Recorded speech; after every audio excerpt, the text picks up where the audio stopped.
So hello मेरे प्यारे दोस्तों, कैसे हैं आप लोग। दोस्तों आज के इस वीडियो में हम बात करेंगे एक इन्फो के बारे में। इस वीडियो में आपको एक इन्फो का पूरा रिव्यू मिलने वाला है, जिस इन्फो को एसबीआई म्यूचुअल फंड हाउस द्वारा लॉन्च किया गया है।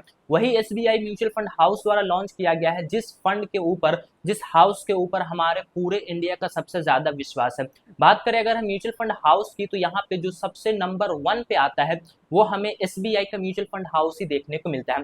तो चलिए बिना देर के हुए आज के इस वीडियो को हम शुरू करते हैं। वीडियो में आप नए हैं तो वीडियो को लाइक कीजिए और हमारे इस चैनल को सब्सक्राइब कीजिए, ताकि इस तरीके की वीडियो जो है वो आपको मिलती रहे। तो मैं यहाँ पे आपको ना मोबाइल के माध्यम से समझाने वाला हूँ, ताकि आपको अच्छे तरीके से समझ में आ सके। पहले आप ये जानिए कि इन्फो क्या होता है। देखिए, इन्फो जब भी हम कोई नया म्यूचुअल फंड मार्केट में लॉन्च करते हैं, तो पहले हमें उसे इन्फो पीरियड में निकालना रहता है, यानी कि कुछ दिनों के लिए वो आता है और उसके बाद वो क्लोज हो करके वो हमेशा के लिए रहता है। तो ये होता है इन्फो, ठीक है। तो यहाँ पे जो इन्फो आया है वो एसबीआई की तरफ से आया है, तो मैं इसका रिव्यू आपको दे देता हूँ। तो सबसे पहले मैं यहाँ पे इसकी स्क्रीन रिकॉर्डिंग को मैं ऑन करता हूँ और यहाँ पे स्क्रीन रिकॉर्डिंग आपको यहाँ पे जो है वो देखने को मिल रही होगी। तो सबसे पहले ना आप यहाँ पे ना फंड के नाम को जानिए। जो इन्फो आया है इसका नाम हमें क्या देखने को मिलता है, तो इन्फो का नाम हमें देखने को मिलता है SBI Nifty 100 low volatility 30 index fund direct growth, ठीक है। तो ये ना हमें यहाँ पे फंड का नाम देखने को मिलता है। और जैसा कि अगर आप हमारे वीडियोस को रेगुलर देखते हैं तो आपको मालूम होगा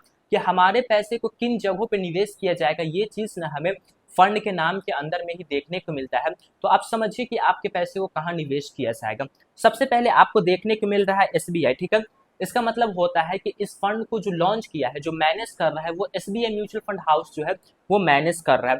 उसके बाद आपको देखने को मिल रहा है निफ्टी 100, ठीक है। निफ्टी 100 मतलब ये कि हमारी भारत की टॉप 100 कंपनी आ गई, ठीक है। यानी कि जो निफ्टी 100 होती है, जिसके अंदर में हमारे भारत में के अंदर से चुने जाते हैं मार्केट रैंकिंग के हिसाब से, तो वो 100 कंपनी यहाँ पे आ गई है, ठीक है।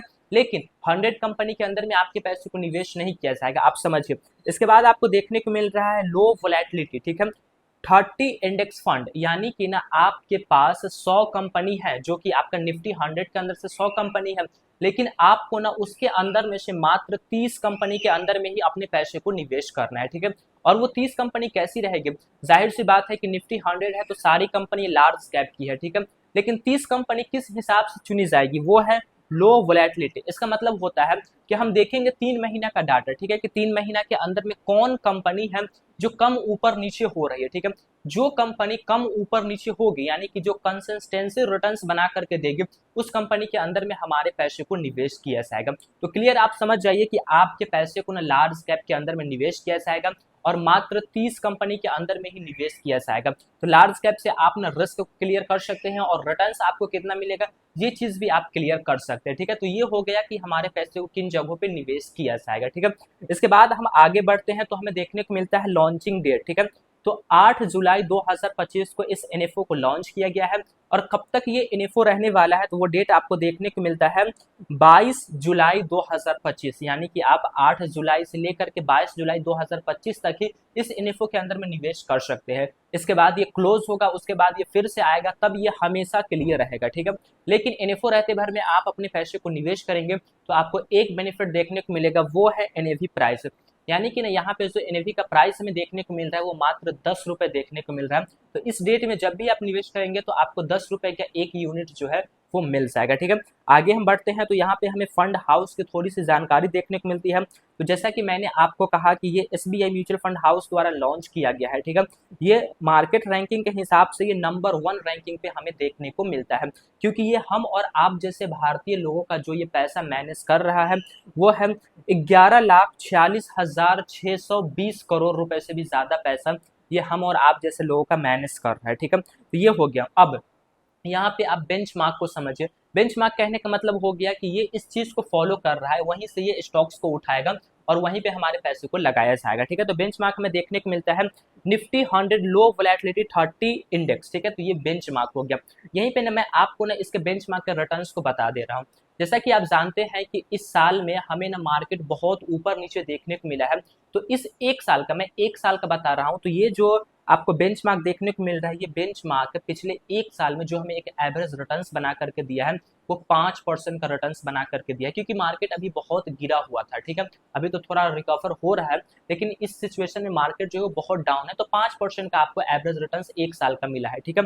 वही अगर हम बात करें कि अगर आपको 5 साल का एक एवरेजिंग रिटर्न्स मालूम करना है कि एवरेज रिटर्न्स कितना का बना करके दिया है, तो 19% का एक एवरेज रिटर्न्स 5 सालों के अंदर में ये जो बेंचमार्क है ये आपको बना करके दिया है, ठीक है। लेकिन याद रखिएगा आपका सारा पैसा जो है वो लार्ज कैप के अंदर में ही जा रहा है, ठीक है, क्योंकि 30 कंपनी जो रहने वाली है वो लार्ज कैप की ही रहेंगे। तो और हम आगे बढ़ते हैं, इसके बाद हमें देखने को मिलता है फंड मैनेजर। तो यहाँ पे एक फंड मैनेजर है जो कि आपके सामने दिख रहे हैं, ठीक है। चलिए, अब मान लीजिए कि आपने इतना कुछ समझा कि हाँ हमारे पैसे को इन जगहों पे निवेश किया जाएगा, तो कितना पैसा आपके पास होना चाहिए कि आप इस फंड के अंदर में अपने पैसे को निवेश कर सकते हैं, ठीक है। तो यहाँ पे आप देखिए मिनिमम इन्वेस्टमेंट अमाउंट, तो आप ना 500 रुपए से अपनी एक एसआईपी की शुरुआत कर सकते हैं, ठीक है। ये आप 500 रुपए से कर सकते हैं। लेकिन अगर आप वन टाइम इन्वेस्टमेंट करना चाहते हैं जिसे हम लमसम कहते हैं, तो उसको करने के लिए आपके पास जो मिनिमम अमाउंट होना चाहिए वो होना चाहिए 5000 रुपए, ठीक है। तो एसआईपी जिनको शुरू करनी है वो 500 से कर सकते हैं, और जिनको इन्वेस्टमेंट करना है वन टाइम इन्वेस्टमेंट वो यहाँ पे 5000 से कर सकते हैं, ठीक है। तो यहाँ पे ना एक और चीज में इंपॉर्टेंट चीज आपको बताना चाहूंगा कि जब भी कोई नया एनएफओ आए तो आप उस एनएफओ की जानकारी लीजिए, ठीक है। अब ऐसा नहीं है कि कोई नया एनएफओ आया है तो हम उसके अंदर में पैसा निवेश ही कर डालेंगे, नहीं, बल्कि उसकी हम जानकारी लेंगे। जहां पे हम एसआईपी करते हुए आ रहे हैं, जहां पे हम पैसा निवेश किए हुए हैं, उस जगह पे हम कंटिन्यू इन्वेस्टमेंट रखेंगे जितना हम कर रहे हैं, ठीक है। उसके अलावा जो हमारे पास ज्यादा पैसे है, मान लीजिए 100 रुपये, 500 की एसआईपी है तो मान लीजिए 500 रुपये हमारे पास हो रहा है, तब जाकर के हम इसके ऊपर ध्यान देंगे, नहीं तो जो हम जहाँ पे करते हुए आ रहे हैं वहीं पे हम करते रहेंगे, ठीक है। चलिए, ये भी चीज़ आपने समझ ली है। अब देखिए यहाँ पे बच जाता है एग्जिट लोड, और यहाँ पे बच जाता है एक्सपेंस रेशियो, ठीक है। तो एग्जिट लोड यानी कि मान लीजिए आप पैसा निवेश किए 5000 लमसम करने का, मान लीजिए आपने 5000 लमसम कर दिया है, ठीक है, एग्जाम्पल के लिए, और उस पैसे की जरूरत आपको बीच में पड़ गई है, तो कब आप उस पैसे को निकालेंगे तो आपको उसके ऊपर चार्ज लगेगा, और कब आप निकालेंगे तो चार्ज नहीं लिखेगा। तो यहाँ पे देखिए एग्जिट लोड जो है वो यहाँ पे है 0.25%, और कितने दिनों के लिए, मात्र 15 दिनों के लिए, ठीक है। यानी कि आप आज इन्वेस्ट किए हैं पैसा और 15 दिन से पहले ही आप निकालने के लिए जाएंगे तो आपको ना 0.25% जो है वो एक्सपेंस रेशियो जो है, सॉरी एग्जिट लोड जो है वो लगने वाला है, ठीक है। तो ये हो गया। इसके बाद है एक्सपेंस रेशियो, ठीक है।